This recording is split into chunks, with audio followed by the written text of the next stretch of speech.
ସାଙ୍ଗମାନେ ଶୁଭ ସକାଳ। ଚାଲ ଦେଖିବା ନଣ୍ଡା ଆଜି ସକାଳୁ ସକାଳୁ ଏଠି କ'ଣ କରୁଛୁ? ନଣ୍ଡା କ'ଣ କରୁଛୁ ବା ସେଠି?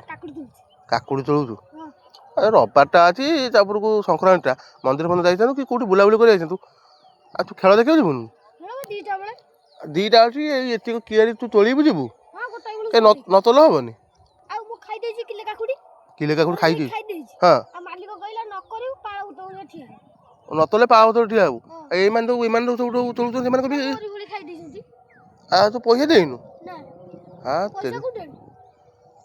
ଆଉ ତୁ ଖେଳ ଆଉ ସରିବ କେତେବେଳେ? ଗୋଟେ ଭିତରେ ସରିଯିବ, ଯଦି ନ ସରିବ ତେରିକିନା ତୁ ଆଉ ତୁ କାକୁଡ଼ି ଖାଉଛୁ, ପଇସା ତୁ ଦେବୁନୁ? ହଁ, ଆଉ ତୁ ସବୁଦିନ ତୋଳିବାକୁ ପଡ଼ିବ? ହଁ, ସିଏ ତମ ମାଲିକ, ସିଏ ବି ତୋଳୁଛନ୍ତି?